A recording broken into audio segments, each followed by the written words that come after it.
တမြောင်းဆိုတမြောင်းအရသာရှိထိမိခွေးပေါ့ကွယ်ရှင်ညာသားပဲစီနဲ့ကြော်ထားပါတယ်စီတက်လို့ထည့်မယ်ဆိုတော့ရတယ်နော်ရှယ်ပါအမျိုးတို့ရေကဲအမျိုးတို့ရေဒီနေ့အနေစားတက်တိကလေးတယ်လို့ပြမယ်နော်တက်တိကလေးတယ်အနေစားမပေါင်းတော့ဘူးနော်ဒီနွေးလေးနဲ့ထောလိုက်မယ်ပေါ့အနေစားမှတ်ရတက်တိနည်းနည်းလေးနူးတောင်ပြုတ်လိုက်မယ်နော်အနေစားတော့ဆိုင်းနေစပယ်စိတ်ထားဆိုတော့ဒီကဲထည့်ပြီနော်တက်တီးရင်တွေဖြောလာနော်အနေစားတက်တီးကြောက်ကိုအမျိုးတို့ရှိမှလမ်းပြထားတဲ့တက်တီး6ပဲပြမယ်နော်ဒီနေ့တက်တီးကလေးလည်းရှယ်လို့ပြမယ်အနေစားအကြာကြီးထားလို့ရတဲ့နီးပေါ့နော်မျိုးတို့ရေးဆယ်ပါပြီဒီမှာနော်စမ်းပြမယ်အမျိုးတို့အဲ့လိုလေးရရဆိုရပြီနော်ကဲသူ့ကိုစားရတဲ့တေချာနယ်ပြီးမှအချောက်လန်းထားတာအမျိုးတို့ရှိမှလုတ်ပြထားတာဆိုတော့ဒီလိုလေးပြုတ်လိုက်တော့စားလေးတွေကနည်းနည်းထွက်သွားတာပေါ့နော်ပေါင်းလို့လုတ်တာအနေစားခါတိုင်းဆိုတော့ဒါအမျိုးတို့စီမှာရှိတာလေးနဲ့လုတ်စားလို့ရအနေစားအလွယ်အောင်လုတ်ပြရနော်ကဲအဲ့လိုလေးပါလို့ဒီကြအနေစားတော့ကြိုက်ကြီးလေးတွေနဲ့ညံ့အောင်မယ်ပေါ့နော်သူပြေအေးလေးနဲ့ပြန်စင်ရအောင်ပါကဲအမျိုးတို့ရေအနေစားကြိုက်ကြီးနဲ့ညံ့ပြမယ်နော်ဒီမှာပြမယ်မျိုးတို့ဒီလိုလေးပေါ့လေဒီလိုလေးဖဲ့လို့လူလေးရသွားဆိုရင်ရပြီနော်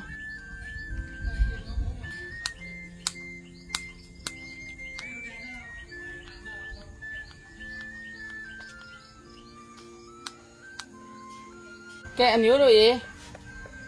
ဒီမှာနော်အန်ဒီစာစနုံးမုံလေးနည်းနည်းထည့်မယ်နော်တည့်တီးကလေးတယ်လို့တယ်မထည့်တင်လည်းရတယ်အန်ဒီစာကတော့ထည့်တယ်စနုံးကလူနဲ့လည်းတဲ့တယ်နော်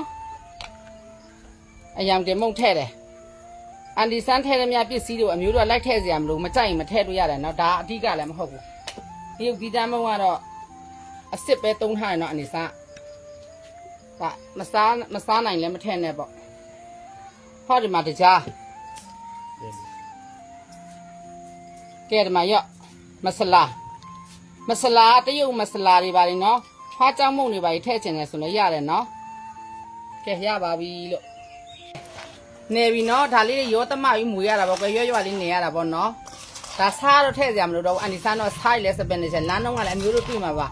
တည့်တီးချောက်လမ်းနာတည့်တီးချောက်လုတ်ပြုတ်လုတ်နီးကိုလည်းတည့်တီးချောက်လုတ်တဲ့နားမှာသွားကြည့်လို့ရတယ်နော်အန်ဒီဆန်းဝေါ်ထဲမှာရှိရဒီတည့်တီးကလေးတွေလုတ်တဲ့နားမှာအချောက်လမ်းနာတွေမပြတော့ဘူးနော်အဲ့ဒါတည့်တီးကလေးတွေလုတ်တဲ့နားမှာတတ်ဒါကတည့်တီးကလေးတွေလုတ်တဲ့နေရာတတ်ပေါ့နော်တည့်တီး6လမ်းနာတွေပါတည့်တီးတည့်ချင်းလုတ်တာတွေကတတ်တင်ထားပါတယ်လို့အချောက်လုတ်တာလည်းတတ်တင်ထားပါတယ်အချင်းလုတ်တာလည်းတတ်လုတ်ထားတင်ထားပါတယ်အဲ့နေရာကိုသွားလို့ကြည့်ကြပါလို့လုတ်တော့မှအန်ဒီဆန်းထိုးတော့မှရပြီကဲအန်ဒီဆန်းတို့ဒီမှာနော်ရွှေညာသားစီလေးနဲ့ပဲအန်ဒီဆန်းတည့်တီးကလေးတွေလုတ်မယ်ပေါ့နော်သူတို့စီလေးဘယ်လောက်ကောင်းလဲလို့မချကဲသူတို့ကလည်းလက်ကားပေါ့နော်လက်လီတိုင်းနေမှာဝယ်ပေးလို့ရပါတယ်လို့အန်ဒီဆန်းတို့အထက်ပိုင်းကနေအကုန်လုံးကဒီစီကိုပဲသုံးကြတာကဲအမျိုးတို့ရေစီလေးကတအားကြက်စရာမလိုဘူးပေါ့နော်အန်ဒီဆန်းတို့ကထိုးမှဆိုတော့လေအဲ့လိုလေးစီလေးပူတာပြီဆိုအန်ဒီဆန်းတို့ဒီလိုလေးထည့်မယ်နော်စီတက်လို့ထည့်မယ်ဆိုတော့ရတယ်နော်ဒီမှာဒီလိုလေးစီကိုတအားကြီးကြက်နေအောင်ကြီးမလုပ်ရဘူးပေါ့နော်ဒါသူ့ရဲ့အစာပလာကြီးတူသွားမှဆိုလို့လေအဲ့လိုကနေတဖြည်းဖြည်းချင်းအန်ဒီဆန်းတို့ထိုးမယ်နော်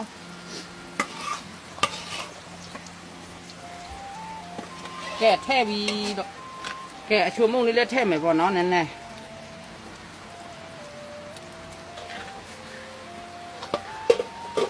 သူ့စိတ်ရှည်လေးနဲ့အဲ့လိုလေးထိုးပြရပါတယ်လို့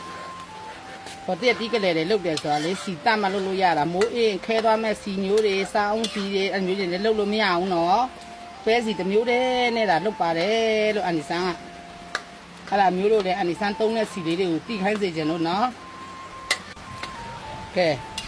တက်တီးကလေးတယ်ဆိုရအရသာတော့အန်ဒီဆန်းတို့ငငယ်ကလေးကစားဘူးခဲ့တဲ့အရသာတော့ချွတ်ချင်းလေးပေါ့နော်အဲ့လိုလေးပေါ့နော်အန်ဒီဆန်းသားသမီးတွေတအားကြိုက်တာအဲ့တက်တီးကလေးတယ်ကိုလေအဲ့တို့မပြတာအန်ဒီဆန်းအလွတ်မှတ်မိနေတာပေါ့နော်တို့လုတ်ပေးရလုံးအားကြီးလို့ကဲအဲ့လိုလေးတွေပေါ့နော်တဖြည်းဖြည်းချင်းနဲ့မီးလဲမများလုံးမနဲလုံးလေးနဲ့ပေါ့နော်သူ့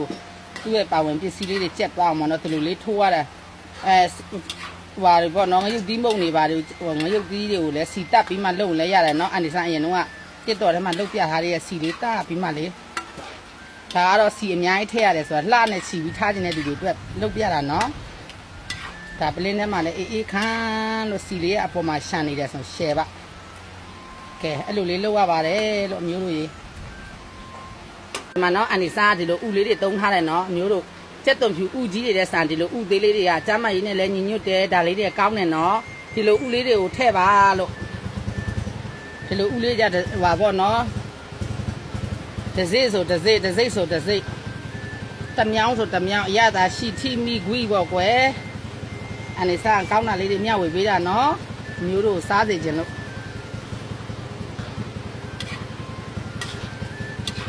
ကဲမကြမ်းဘယ်လောက်များစားရစရာကောင်းလိုက်တယ်လေ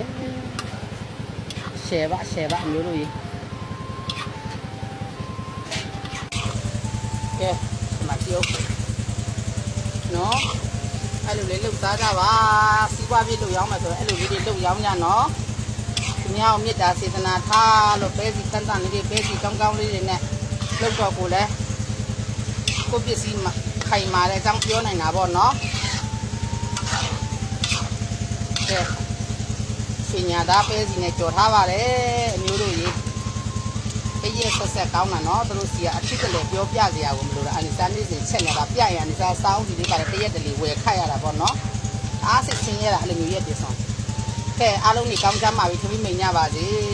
တဘာဝကပ်ပြီးအမျိုးမှကင်းဝေးကြပါစေလို့အနိစာဆုတောင်းမေတ္တာပို့သလိုက်ပါတယ်အမျိုးတို့ရေ